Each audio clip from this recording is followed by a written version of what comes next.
sent him the stuff like I've been sending to people for a year, like I said, and he's really interested in trying to help me put this anime together for the title track Red Omen.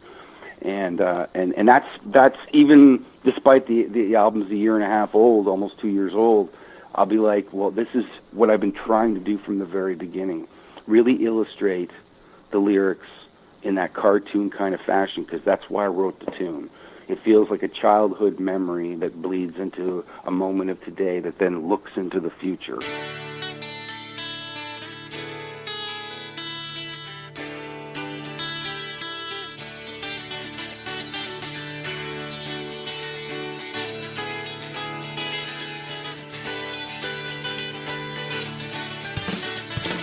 Welcome to the Better Each Day podcast radio show with Bruce Hilliard. Today and every day, reaching out for innovative ideas in every way. Today's show is brought to you by your future. It comes with a lifetime guarantee. Make a better each day now, baby. Better in every way. Ed Roman is an award-winning singer, songwriter, performer, and multi-instrumentalist from Shelburne, Ontario, Canada.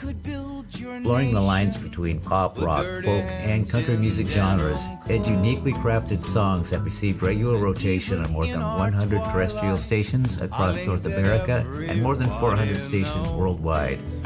It is extremely interesting, a lot of fun, and I think you'll find this a glimpse into the world of Ed Roman. She goes, and that's the way she goes.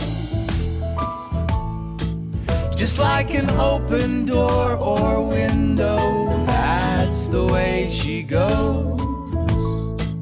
Just like the bathwater with the baby, that's the way she goes. Technical difficulties. The 21st century is fraught with them. You do a lot of your own production, don't you? Yeah, like, I mean, you know, hand in hand with, like, being a musician, recording, you know, fiddling around, going through the process of figuring out, you know, how a song should be recorded, also kind of goes hand in hand with the songwriting process, too, because it's developmental, depending on how you've done it. Like, I mean, if I'm tracking something that, you know, that the band has already been playing for a year, we come in and do it live off the floor. And if there needs to be a vocal overdub or a harmony or a solo that wants to be retaken, this has sort of been the standard for many years when it comes to that. But then when I'm writing, or, you know, ideas wherever they may be, on a guitar or a bass or a keyboard or a drum kit, I build those ideas around that initial sort of feeling, you know. It's like I'm excited about this lyric or this chord progression or something, and then recording, that technical part sort of takes hold. And I'm lucky, actually, with my friend, who I've known for a long time, since I was 16, Michael Jack. He's always here assisting me, engineering, so I don't have to play the Todd Rundgren running from control room to, you know, the studio, and then, I mean, I've done it. Exactly. And I'll do it in the future, but that wears you out after a while, doesn't it? You got cords tangled around your legs. I even had this app on my phone at one time, so I could have, like, my controller doing Bluetooth through the computer, so you can, like, you know, at least hit stop and record and rewind or go back to your A section or whatever you were doing, right? But it's just, like, also nice to have another head here, you know, while you're going through the process, because they might be like, you're disappearing with your head, you know, in the cupboard there, or it's like, no, let's just keep going, everything is fine. It's hard to concentrate on performing the music artistically when you're turning knobs and tripping over chords and banging your guitar into something, and yeah. Well, but I mean, and that's the thing too. I mean, a lot of times, like, if I'm doing that and I'm by myself, I just let it run. Yeah. And when I'm happy with what I've done, I just go back and start building around that. When you started recording, were you back in the analog tape style stuff? I still have 2-inch tape in my cupboard. Because I was, you said leave it tracking, you know. You said leave it running because you couldn't do that with tape.